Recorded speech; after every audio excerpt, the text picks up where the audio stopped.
जीत ले हम सारी दुनिया। बीच हमें आज बोने दो, रोज उसे थोड़ा बढ़ने दो। छू लेंगे आकाश हम, मन के विचार हकीकत बने। सिद्धि फल से आनंद देंगे, कोशिश कर बढ़े, सोच बुलंद करे।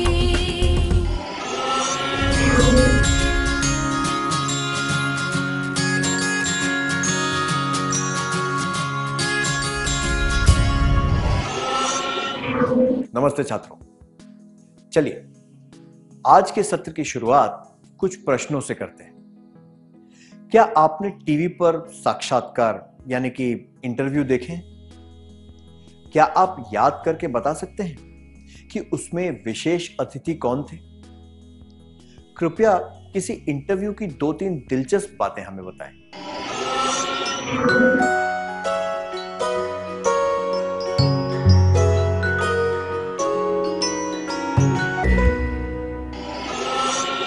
धन्यवाद।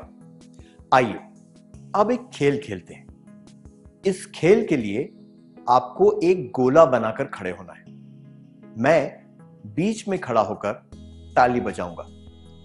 जब मैं ताली बजाना रोक दूं, तब आपको भी अपनी जगह पर रुक जाना है। इसके बाद मैं एक संख्या बोलूंगा, फिर आपको उस संख्या के अनुसार समूह बनाने हैं। उदाहरण के लिए, अगर मैं 3 कहूं तो आपको 3-3 लोगों के समूह बनाने हैं। क्या आप समझ गए? तो आप तैयार हैं?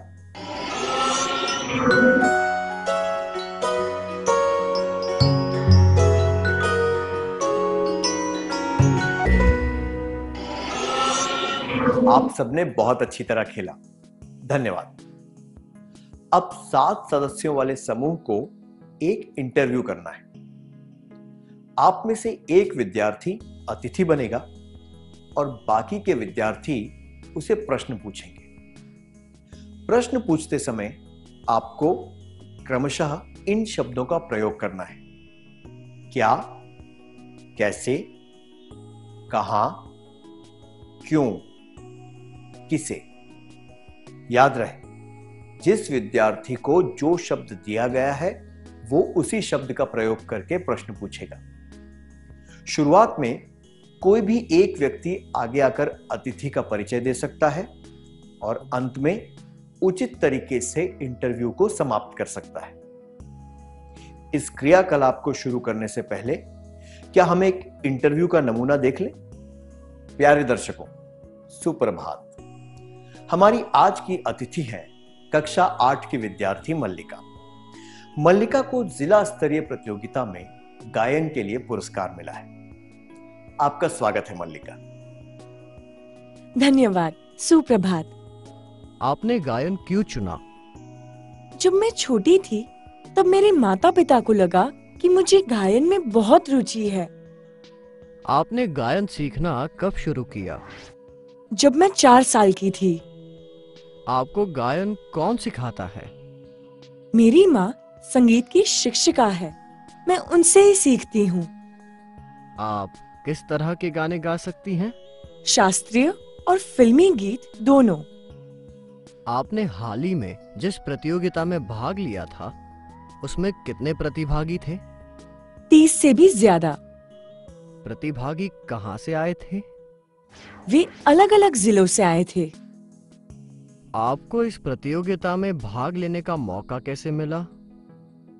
मैंने विद्यालय स्तरीय प्रतियोगिता जीती, इसीलिए मुझे तालुका स्तर और जिला स्तर की प्रतियोगिताओं में भाग लेने का मौका मिला। हमारे टीवी चैनल की ओर से मैं आपको भविष्य में होने वाली सभी प्रतियोगिताओं के लिए शुभकामनाएं देता हूं। बहुत बहुत धन्यवाद। क्या आपने वार्तालाप देखा?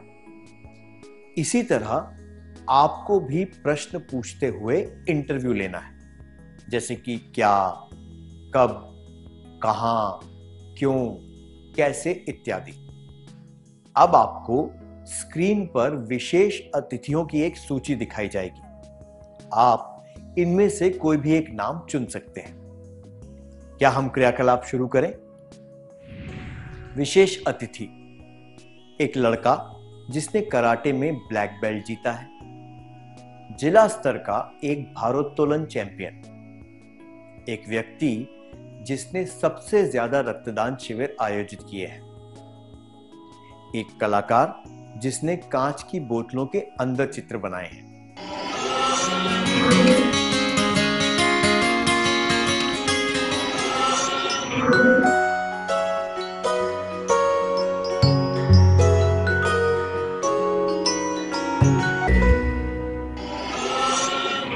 बहुत बढ़िया, धन्यवाद।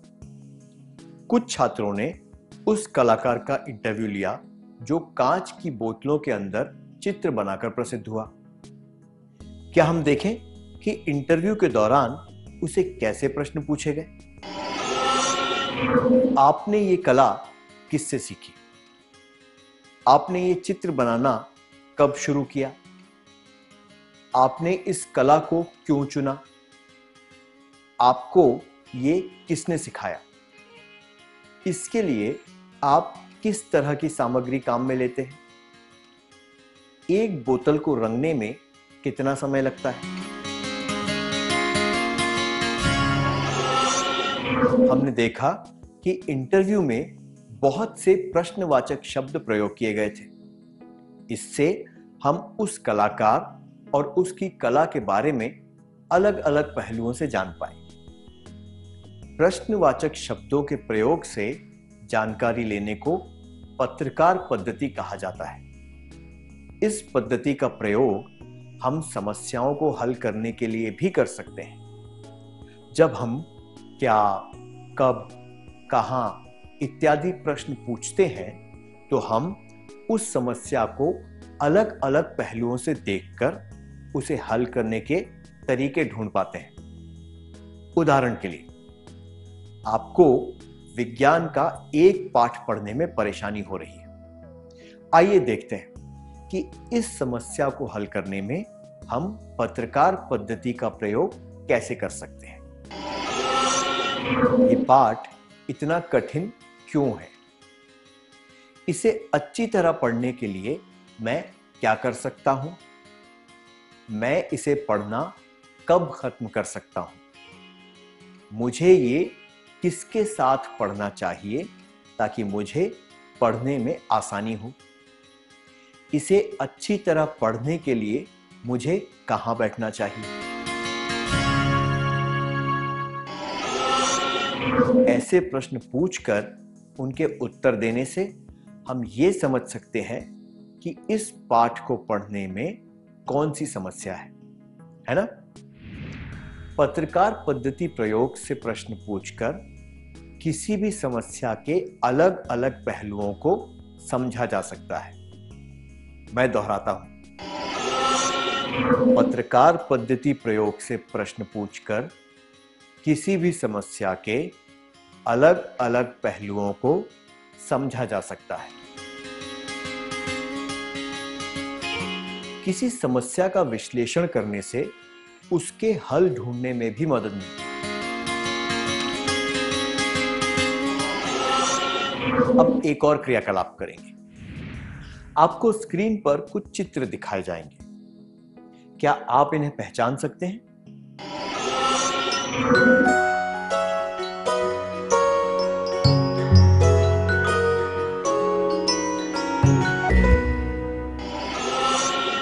आपने कहा कि सबसे पहला आकार 3 था, दूसरा आकार M था और तीसरा आकार E था, है ना?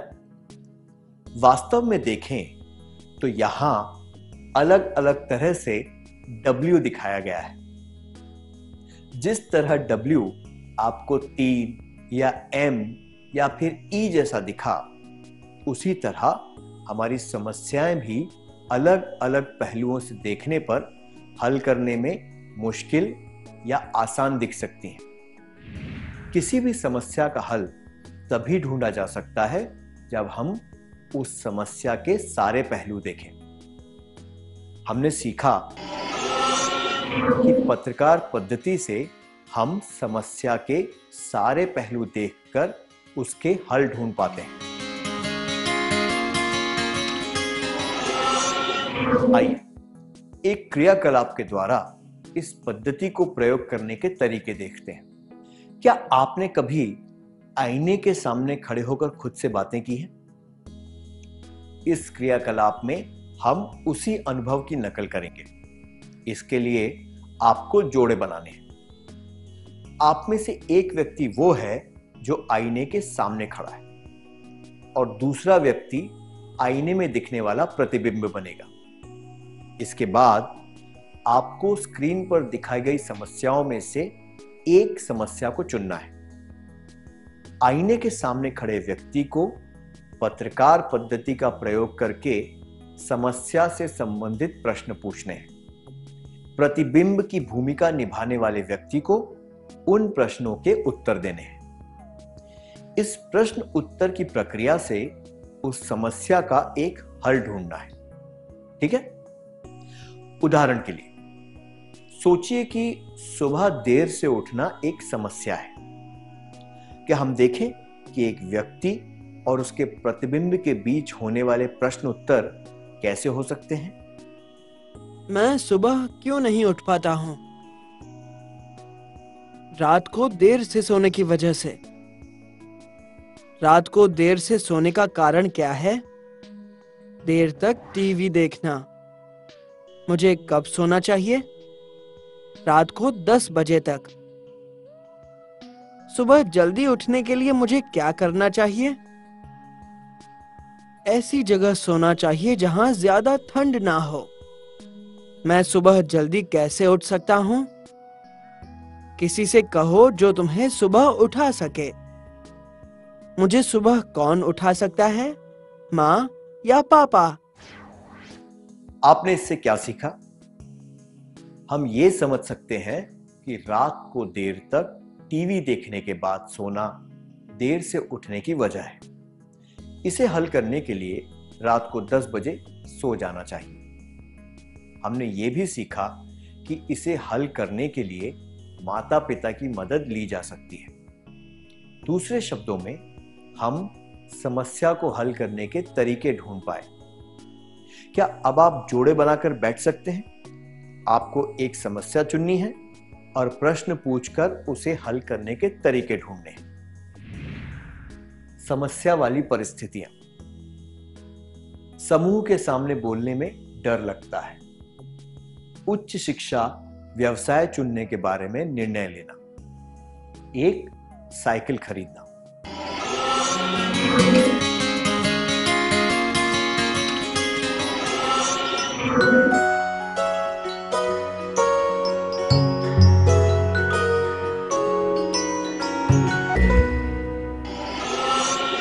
क्या आपने पूरा कर लिया?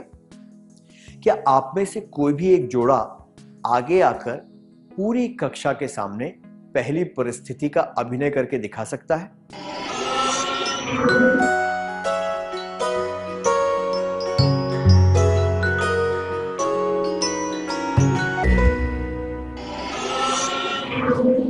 बहुत बढ़िया अभिनय था। धन्यवाद। आमना और सुंदरी ने भी इसका अभिनय किया था। क्या हम उसे देखें? मुझे बड़े समूह के सामने बोलने में डर क्यों लगता है? मुझे डर है कि मैं जो बोलने वाली हूँ वो भूल जाऊंगी। ना भूलने के लिए मुझे क्या करना चाहिए?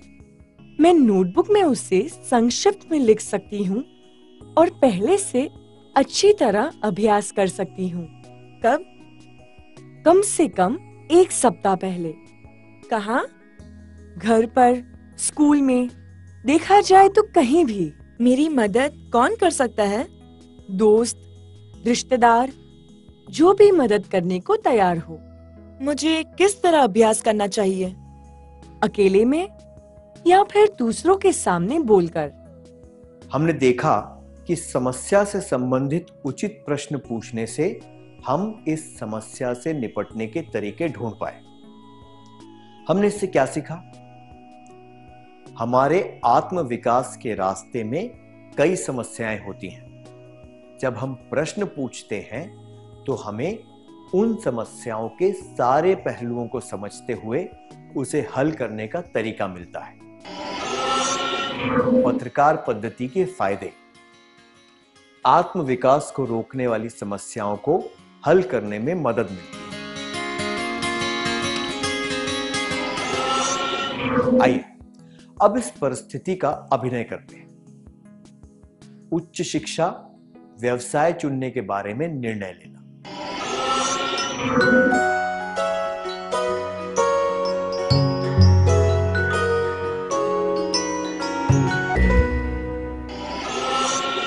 धन्यवाद, बहुत अच्छा था।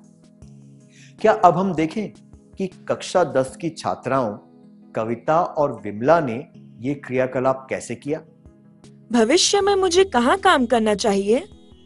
न्यायालय में एक वकील के तौर पर। मुझे वकील क्यों बनना चाहिए? क्योंकि यह एक रोचक व्यवसाय हो सकता है। मैं वाद विवाद करने में भी काफी अच्छी हूँ। मुझे ये भी लगता है कि वकील एक तरह से समाज में कुछ योगदान देते हैं। वकील बनने के लिए मुझे क्या करना होगा? मुझे एक प्रवेश परीक्षा में उत्तीर्ण होना होगा। मुझे परीक्षा की तैयारी कब शुरू करनी चाहिए? ये बेहतर होगा कि तैयारी अभी से शुरू कर दी जाए और धीरे धीरे आगे बढ़ा जाए। तैयारी में मेरी मदद कौन कर सकता है? शिक्षकों और वकीलों से पूछ सकते हैं कि ये कैसे करना चाहिए। इसके बारे में मैं जानकारी कैसे इकट्ठा कर सकती हूँ? अखबारों से और इंटरनेट से। पिछले वर्षों के प्रश्न पत्र भी देख सकती हो। हमने इससे क्या सीखा? कविता 10वीं कक्षा में है और आगे चलकर वो वकील बनना चाहती है। उसका लक्ष्य दीर्घकालीन है। पत्रकार पद्धति से उसे पता चला कि उसे क्या करने की जरूरत है। अगर कविता पूरी निष्ठा से इन बातों पर अमल करेगी तो वो भविष्य में वकील जरूर बनेगी। संक्षिप्त में कहें तो पत्रकार पद्धति से हम अपने दीर्घकालीन लक्ष्य प्राप्त कर सकते हैं। पत्रकार पद्धति के फायदे। दीर्घकालीन लक्ष्यों को प्राप्त करने के तरीके ढूंढने में मदद मिलती है। तीसरे अभिनय के लिए कौन आगे आना चाहता है? साइकिल खरीदना।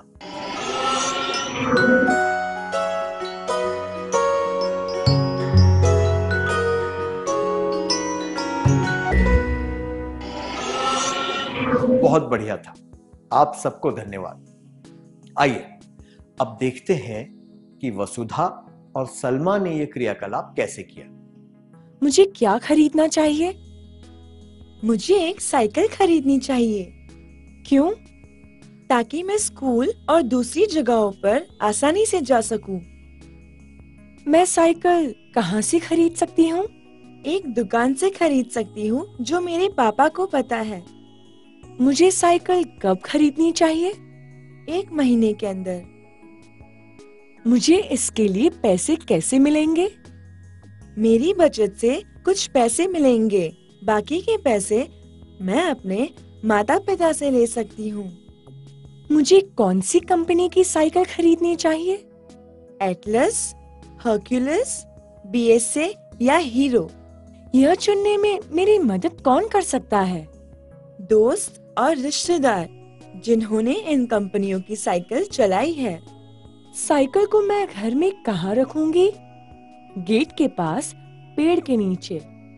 हमने इससे क्या सीखा? इस परिस्थिति में एक साइकिल खरीदनी थी। साइकिल खरीदने की जरूरत को समझने के लिए प्रश्न पूछे गए। उसके बाद निर्णय लिया गया। पत्रकार पद्धति से किसी चीज को खरीदने की जरूरत और उसकी संभावना के बारे में विश्लेषण किया गया। पत्रकार पद्धति के फायदे। किसी चीज की जरूरत और उसे पाने की संभावना के बारे में विश्लेषण करने के बाद काम करना। अब तक हमने पत्रकार पद्धति के बारे में सीखा, उसके फायदे देखे और यह भी देखा कि समस्याओं को हल करने के लिए उसका प्रयोग कैसे किया जा सकता है। अब सत्र का सार संक्षेप करने का समय है।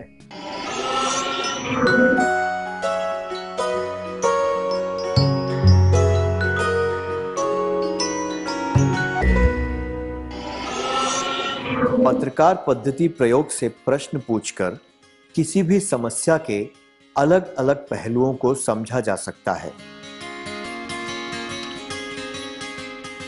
किसी समस्या का विश्लेषण करने से उसके हल ढूंढने में भी मदद मिलती है।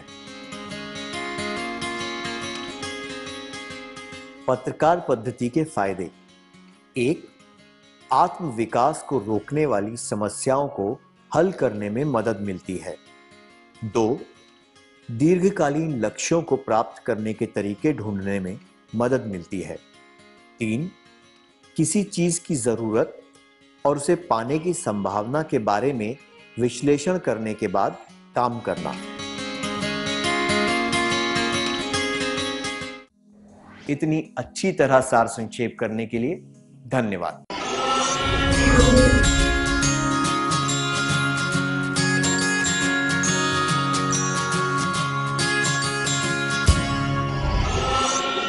नमस्ते छात्रों, आपसे फिर से मिलकर खुशी हुई।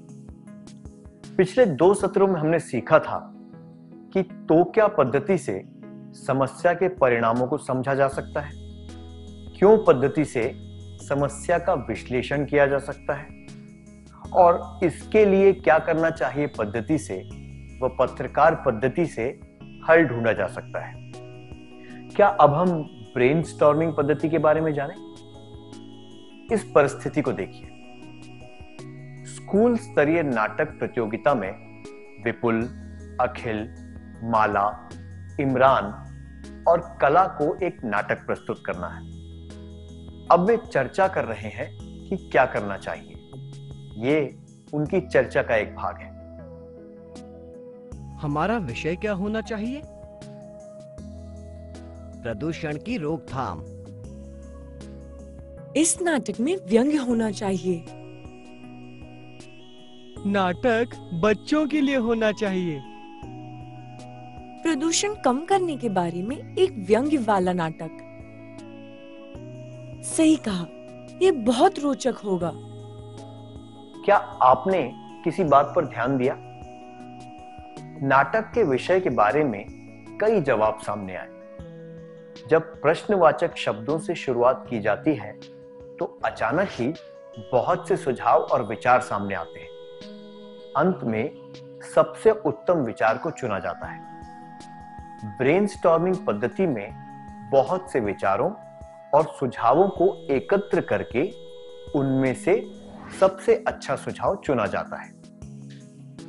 ब्रेनस्टॉर्मिंग का अर्थ होता है थोड़े से समय में बहुत सारे सुझाव या विचार प्रस्तुत करना ताकि समस्या का हल ढूंढा जा सके। ब्रेनस्टॉर्मिंग पद्धति में बहुत से विचार एकत्र करने के बाद सबसे अच्छा विचार चुना जाता है। अब एक क्रियाकलाप करने का समय है। आपने विपुल, अखिल, माला, इमरान और कला के बीच हुई चर्चा का एक भाग देखा। क्या आप में से 5 छात्र आगे आकर इसका अभिनय करके दिखा सकते हैं? आपको यह दर्शाना है कि झटपट सुझाव पद्धति में किस तरह प्रश्नवाचक शब्दों के प्रयोग से सबके विचार एकत्र किए गए।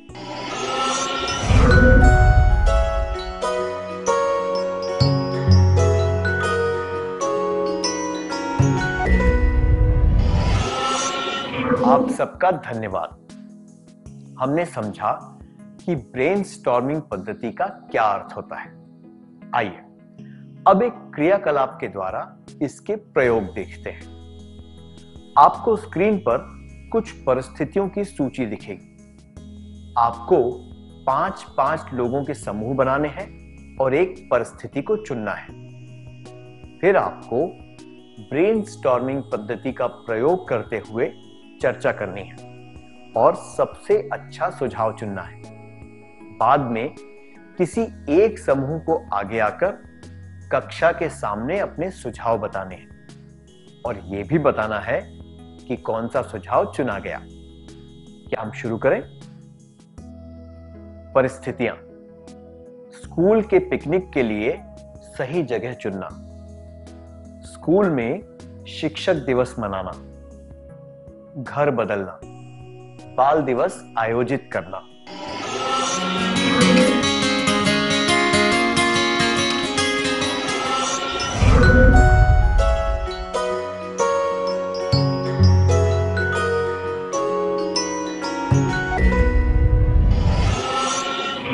बहुत अच्छा प्रयास था। आइए अब पहली परिस्थिति को लेते हैं, स्कूल के पिकनिक के लिए सही जगह चुनना। आइए देखते हैं कि नवीन, किशोर, तिलक, कुमुद और ईशान ने इस परिस्थिति में क्या किया। ये उनकी बातचीत का एक भाग है। हमें पिकनिक के लिए कहाँ जाना चाहिए? आगरा चलते हैं। मथुरा भी अच्छी जगह है। दिल्ली के बारे में क्या ख्याल है? आगरा और मथुरा तो बहुत दूर है, इसलिए हमें दिल्ली जाना चाहिए। हमें कहां जाना चाहिए? हमने देखा कि केवल एक प्रश्न से कितने सुझाव और जवाब मिले। अंत में दिल्ली को सबसे अच्छे विकल्प के रूप में चुन लिया गया। दूसरे शब्दों में कहें तो जो सुझाव सामने आए उनमें से सबसे अच्छा विचार चुना गया। जब चर्चा आगे बढ़ेगी तो दूसरे प्रश्न पूछे जाएंगे, जैसे कि किसे जाना चाहिए, कैसे जाना चाहिए, कब जाना चाहिए, साथ में क्या क्या ले जाना चाहिए। इन प्रश्नों के जवाब में और सुझाव मिलेंगे, जिनमें से सबसे अच्छे सुझाव चुन लिए जाएंगे और इस प्रकार पिकनिक की पूरी योजना बन जाएगी। फिर योजना के अनुसार सारी तैयारी की जा सकती है। दूसरे शब्दों में कहें तो ब्रेनस्टॉर्मिंग पद्धति से योजना बनाने में और काम को पूरा करने में मदद मिलती है। ब्रेनस्टॉर्मिंग पद्धति के फायदे: कार्य की योजना बनाने में मदद मिलती है, समूह की गतिविधियों को पूरा करने अथवा आयोजित करने में मदद मिलती है। ब्रेनस्टॉर्मिंग पद्धति से हमें सुझाव एकत्र करने में मदद मिलती है। हम सबसे उचित सुझाव चुन पाते हैं, एक कार्य योजना बना पाते हैं और सारी गतिविधियों को आयोजित कर पाते हैं। क्या हम एक खेल खेलें? इस खेल के लिए आपको 7-7 लोगों के समूह बनाने हैं। फिर आपको एक दूसरे का हाथ पकड़कर एक गोला बनाकर खड़े रहना है। इस स्थिति को एकल गांठ कहते हैं। इसके बाद आपको हाथ छोड़कर गोले में अंदर की ओर जाना है, ताकि आप एक दूसरे से सटकर खड़े हो जाएं। आप एक छोटे गोले में बिल्कुल सटकर खड़े हैं, इसलिए एक दूसरे के हाथ पकड़ना मुश्किल है। तो अब आपको अपनी बाहें फैलाकर उस व्यक्ति का हाथ पकड़ना है जो आपकी पहुंच में है। इस स्थिति को कहेंगे दोहरी गांठ। फिर गोले में अंदर या बाहर की तरफ जाकर 5 मिनट में आपको इस स्थिति से फिर से एकल गांठ वाली स्थिति में आना है। आशा करता हूं आप नियम समझ गए होंगे। क्या सब तैयार है?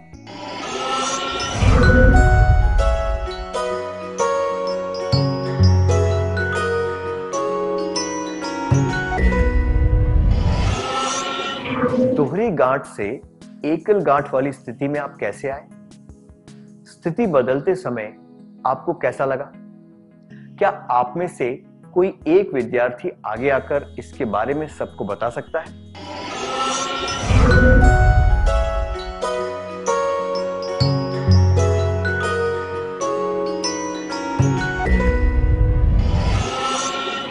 धन्यवाद।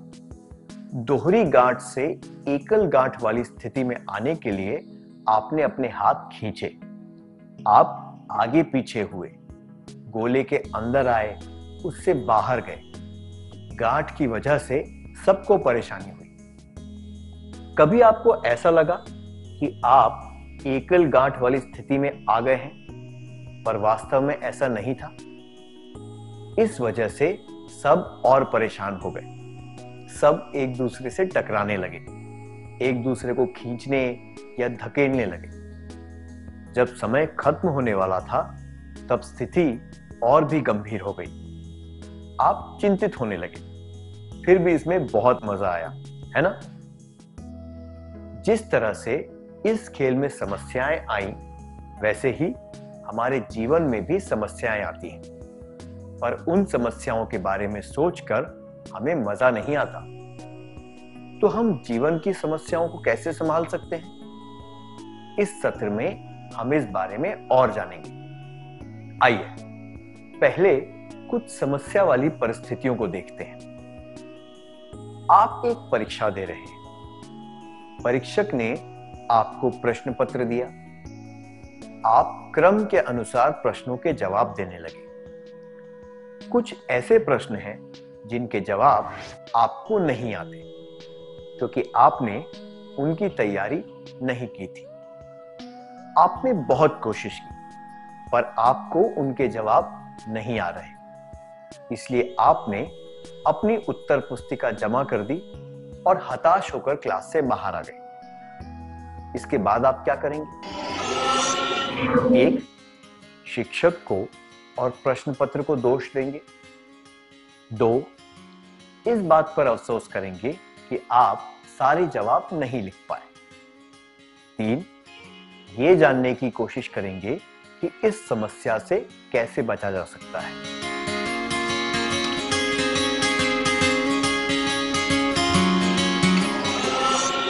परीक्षा में सारे जवाब न लिख पाने का अफसोस जताने से कुछ हासिल नहीं होगा। अगर आपने परीक्षा की पूरी तैयारी नहीं की है तो ये आपकी गलती है। इस गलती के लिए प्रश्न पत्र और शिक्षक को दोष देना ठीक नहीं है। ये सोचना बेहतर होगा कि भविष्य में ऐसी गलतियों से बचने के लिए क्या करने की जरूरत है। अब एक और परिस्थिति देखते हैं। परीक्षा के परिणाम आ गए। आप पास हो गए, पर आपको उम्मीद से कम अंक मिले हैं। इस वजह से आपको अपनी पसंद के विषय में दाखिला नहीं मिलेगा। आप क्या करेंगे? एक, मैं अपने आप को कमरे में बंद करके रोऊंगा या रोऊंगी।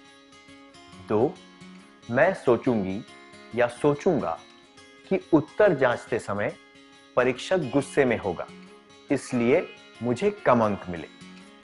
तीन, मैं अपनी गलती से सीखूंगी या सीखूंगा ताकि भविष्य में ऐसी गलती फिर से ना हो।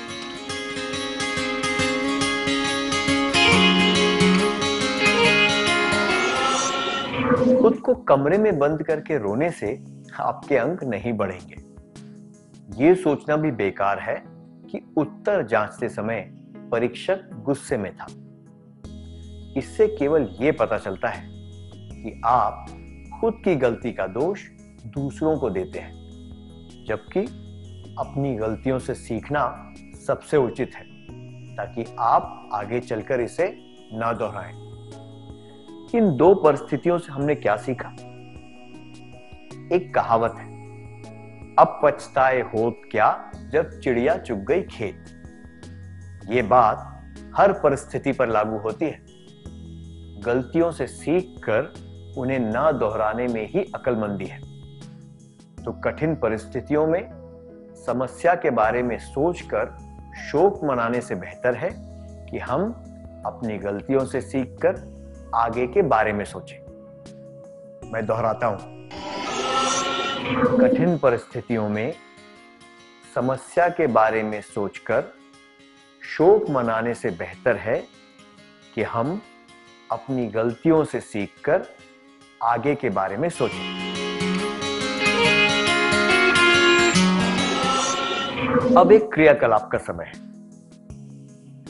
आप अपने दोस्त के साथ एक रिपोर्ट लिख रहे हैं। उसका पेन रुक गया क्योंकि स्याही खत्म हो गई है। आपने उसे अपना पेन दिया जो आपको एक विशेष तोहफे के रूप में मिला था।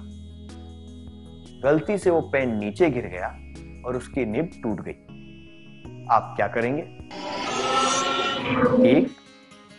पेन बिगाड़ने के लिए उससे झगड़ा करेंगे। 2. उससे बात करना बंद कर देंगे। 3.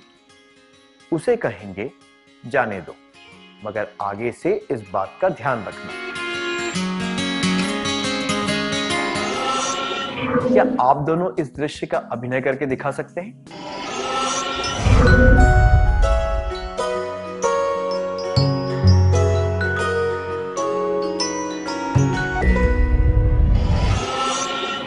निब टूट गई है।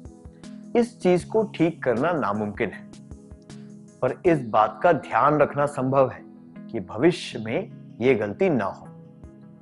दोस्त की गलती के लिए उससे झगड़ा करना या उससे बात ना करना उचित नहीं है। ये इस समस्या का हल भी नहीं है। क्या अब हम सत्र का सार संक्षेप कर लें?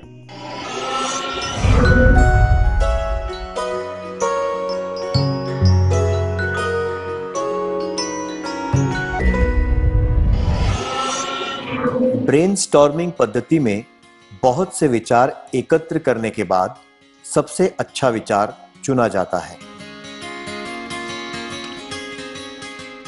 ब्रेनस्टॉर्मिंग पद्धति के फायदे: 1. कार्य की योजना बनाने में मदद मिलती है। 2. समूह की गतिविधियों को पूरा करने अथवा आयोजित करने में मदद मिलती है। कठिन परिस्थितियों में यह करना बेहतर होता है। समस्या के बारे में सोचकर शोक ना मनाना, अपनी गलतियों से सीखना, आगे के बारे में सोचना। बहुत अच्छी तरह सार संक्षेप किया आपने। धन्यवाद।